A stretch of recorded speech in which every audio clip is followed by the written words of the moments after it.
everyone, Comic Viewer here. This time reviewing on Aquaman issue 33. Now, as you know, this issue is meant to feature the first appearance of Tula, or as she was known as, Aqua Girl, who also did appear in Batman Beyond as a totally different character, as well as appearing in Young Justice, voiced by Cree Summers. And her first appearance is kind of meant to be campy, but knowing what it wants to be. And the cover has them attacking a police boat, and let's get on the story.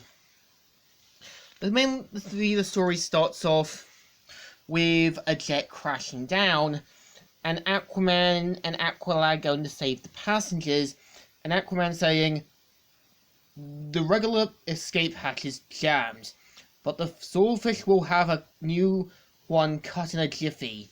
And of course, rescue the passengers and manage to get everyone to safety, which everyone starts to take pictures in. "That's it, Aquaman! Give us the big smile!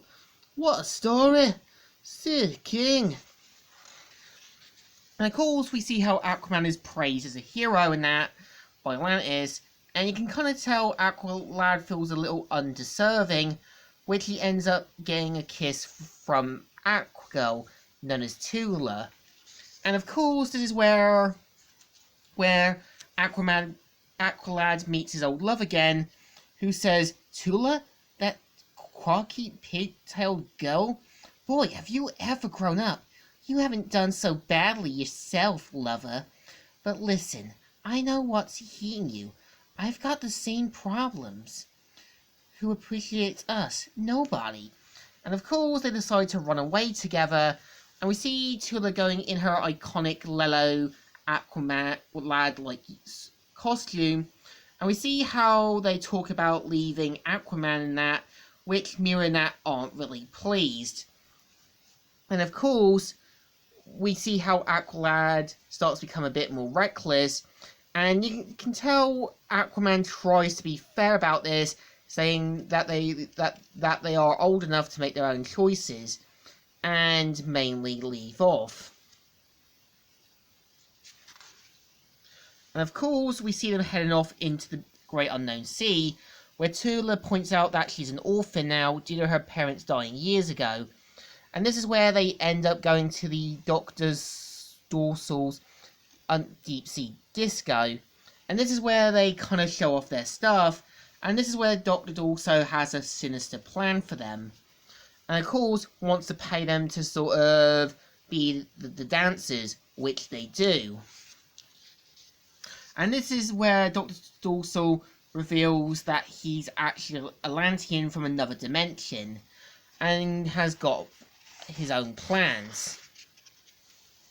And this is where he kind of hypnotizes them with the whole eel thing and puts them under his control, saying, "They are both hypnoed, Carly, enhanced, and when I wake them, they will follow my orders without questions." And of course, this is where we kind of see how they manipulate the kids into committing crimes, and even stealing jewels, watches, money, and everything else. And you can kind of tell that the normal ones believe this is all part of a shindig, which they are being duped with. And this is where Aqualad starts to slowly break free, but gets put back onto the mind control. And we see how at a yacht they attack again, steal more jewels and money and that, and decide to get onto the speedboat to try and find them. But of course, they mainly end up slipping up and saying, "Flare that Coast Guard chopper, dive kids." And of course, they find pictures of Tula and also Aqualad, and this is where Aquaman's worried that he might have ended up making a mistake. And this is where he poses as a shell collector who manipulates them into thinking he's their friend. And of course, they see that the Coast Guards are on their way, and quickly make a dive for it with the Shell Collector posing as Aquaman. And of course, they mainly dive into the bottom of the sea, and we see how Dorsal is kind of a bit unsure about him, saying, "But there's something fishy about this fellow. I shall just keep a close watch on him." And this is where, yeah, the Shell Collector pretends to kind of look like he's done some shell collecting, and we see how Dorsal tries to kind of keep everything under control, and we see how some of the kids do have second thoughts about this and thinking that the game's gone too far. And of course, we see how Dorsal's found out what the Shell Collector's been up to, and even gets Aqualad and Aquagirl to do what he needs to do, and gets them through a giant fence, which is electrified, but go through, unaware that there's sea mines. And of course, the Shell Collector ends up getting hurt, which is revealed to be Aquaman, snapping them out of the trance. And we see how they quickly try to find Dorsal, and of course, try to chase him through. He ends up back in a portal, just in time when the eel tries to put them back into the mind control, but breaks free. And we see Aqualad saying, "Aquaman, you're alive? I guess I've got more lives than a catfish, Aqualad. That ex-poison just stung me."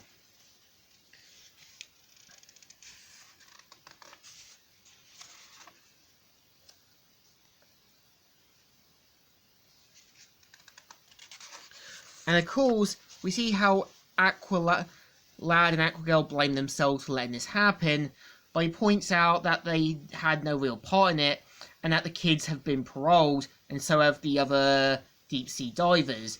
And of course, we see Aquaman and Mira happy that they're back in Atlantis, safe and sound. And yeah, this is the story. So, the first appearance of Tula is a mixed bag. Again, it's introducing a female version of Aqualad, but I think her first appearance could have been handled a bit better. Like, maybe have it shown that Aqualad joins the Teen Titans, and have Aquaman look for a temporary sidekick to kind of cover for Aqualad, which could have been handled better. So the story deserves a thumbs in the middle. Kind of alright, but kind of okay. So, Comic Reviewer here, signing out.